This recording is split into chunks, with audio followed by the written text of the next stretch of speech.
Selamat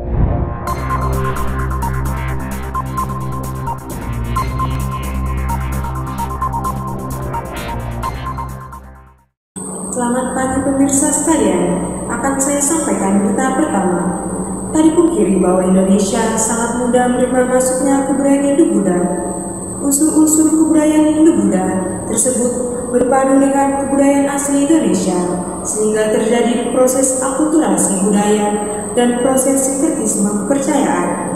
Oleh karena itu, masuknya agama dan kebudayaan Indo-Buddha membawa perubahan-perubahan di berbagai aspek kehidupan, baik sosial, ekonomi, dan budaya, termasuk pada bidang birokrasi pemerintahan dengan munculnya kerajaan-kerajaan Hindu dan Buddha di Indonesia. Salah satu peninggalan dari kebudayaan Hindu adalah Kerajaan Kutai. Kerajaan Kutai merupakan kerajaan Hindu tertua di Indonesia. Untuk aspek perekonomian, masyarakat Kerajaan Kutai banyak berpencarian di bidang pertanian, dan hal tersebut diperkuat dengan letak Kerajaan Kutai di tepi Sungai Mahakam. Selain pertanian, mereka juga melakukan perdagangan. Bahkan diperkirakan sudah terjadi hubungan dagang dengan bangsa luar. Dalam pelayarannya, para pedagang diperkirakan singgah terlebih dahulu di Kutai. Oleh sebab itu, Kutai semakin ramai dan rakyat hidup makmur. Salah satu peninggalan dari kebudayaan agama Buddha yaitu Kerajaan Sriwijaya. Kerajaan Sriwijaya terletak di tepian Sungai Musi, di daerah Palembang, Sumatera Selatan. Dalam bahasa Sanskerta, Sriwijaya berasal dari kata Sri yang berarti cahaya dan Wijaya yang artinya kemenangan. Jadi, arti Sriwijaya adalah kemenangan yang gemilang.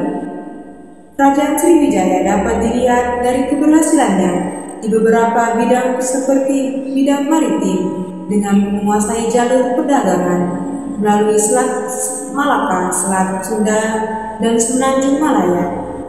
Rakyatnya pun hidup dengan makmur karena kerajaan mendapatkan banyak pemasukan dari pajak kapal-kapal dagang yang melintas. Dalam bidang ekonomi, Kerajaan Sriwijaya berkembang dengan pesat menjadi kerajaan utama yang mengendalikan dua jalur perdagangan utama antara India dan Cina, yaitu melalui Selat Sunda dari Palembang dan Selat Malaka dari Kedah. Salah satu kerajaan Hindu-Buddha terakhir di Nusantara adalah Kerajaan Majapahit yang berdiri antara abad ke-13 hingga abad ke-16.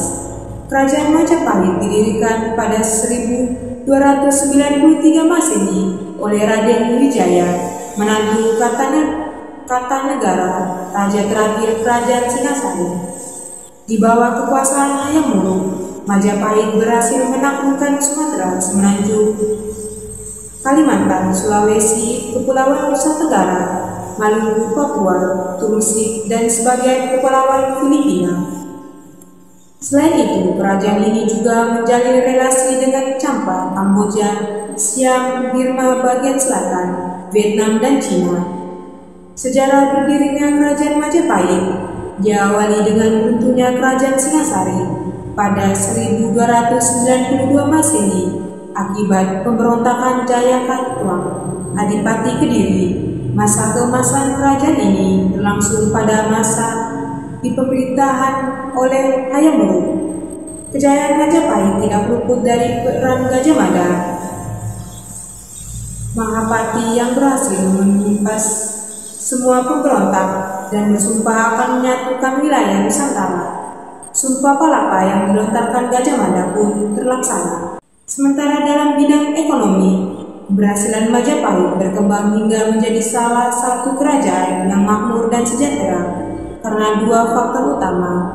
Pelabuhan-pelabuhan di pantai utara secara aktif dimanfaatkan oleh kerajaan ini untuk memasarkan dan memperdagangkan komoditas hasil tani dan bumi panen, serta jaringan transportasi laut yang frekuensinya banyak dan terjangkau di semua daerah Nusantara, memungkinkan Majapahit untuk memperluas wilayah kekuasaannya dengan mudah, yang diikuti dengan kemudahan akses untuk mendapatkan rempah-rempah dari Kepulauan Maluku, yang melewati Jawa menjadi sumber pendapatan penting bagi Majapahit.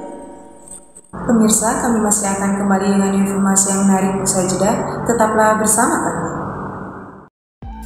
Baru beras AD berkualitas 100%, hasil jadi bintang 5, putih alami tanpa pengawet tanpa warna, 100% dari petani asli. Bulan, mama pasti suka. Berita kedua, ada penduduk baru, ada juga yang pindah ke tempat lain. Tentunya bahasan kali ini menarik buat kita sebagai penduduk Indonesia. Sekarang kita bahas pengertian dari dinamika kependudukan, yaitu perubahan jumlah penduduk yang diakibatkan oleh beberapa faktor. Penduduk termasuk dalam bahasan antroposfer. Berbicara mengenai dinamika penduduk, pastinya kita tidak luput dengan faktor dinamika kependudukan seperti yang pertama, kelahiran. Faktor pertama dalam dinamika kependudukan Indonesia adalah kelahiran.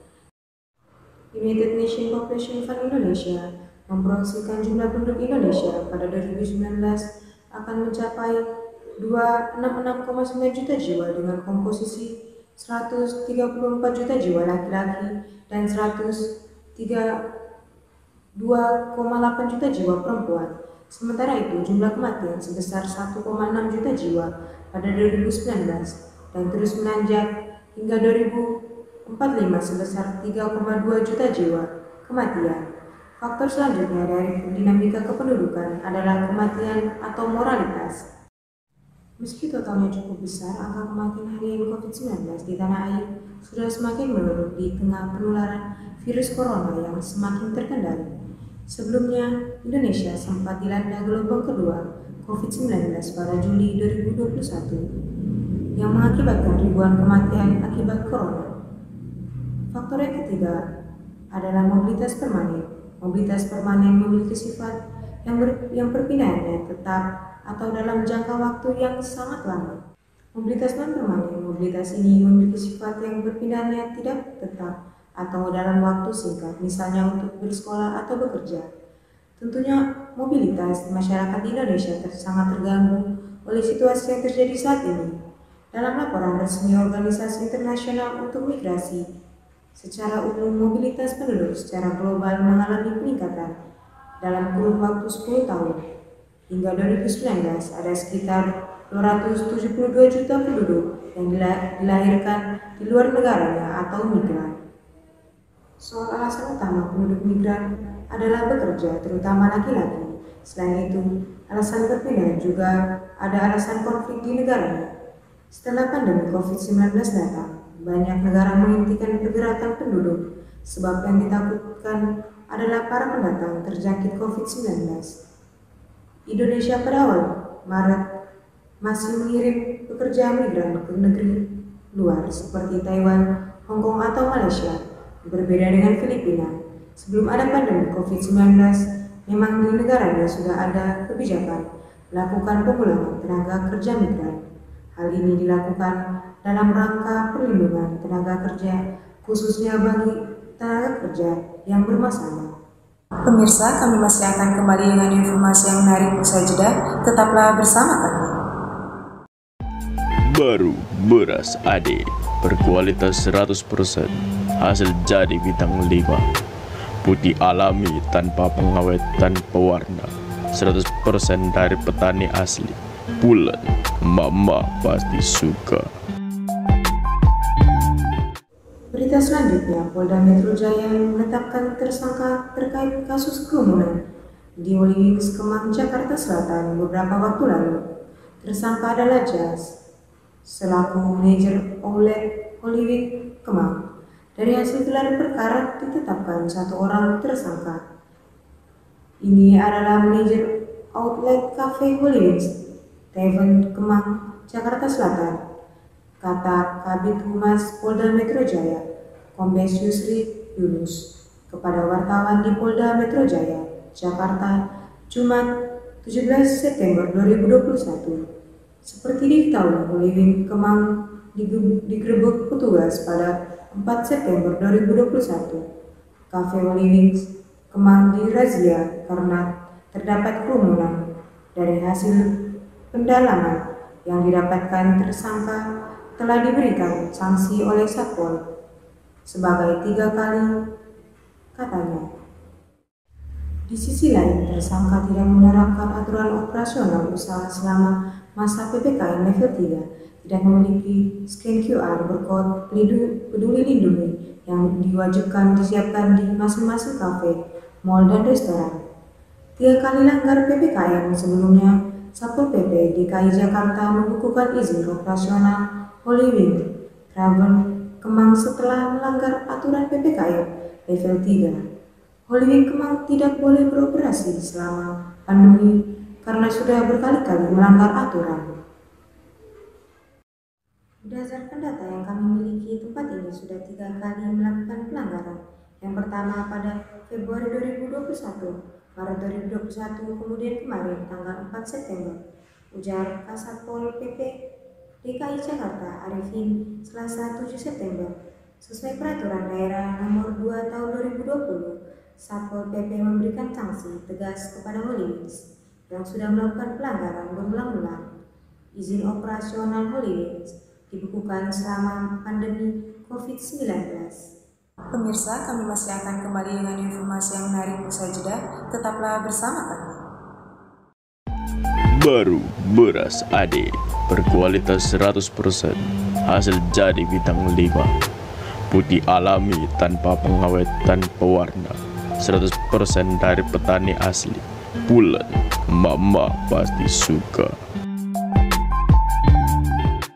Berita terakhir, Menteri Keuangan Sri Mulyani Indrawati menyampaikan pertumbuhan ekonomi Indonesia tahun 2020 relatif lebih baik dibandingkan dengan rata-rata pertumbuhan ekonomi negara di Asia Tenggara yang berada pada minus 4,0%.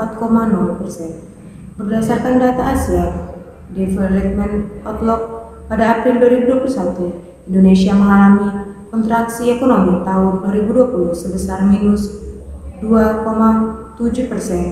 Angka ini menjadikan Indonesia sebagai negara yang memiliki kemampuan untuk menjaga dampak pandemi COVID-19 pada perekonomian pada level moderat, jelas Menko dalam sidang paripurna DPR RI Kamis 15 Juli.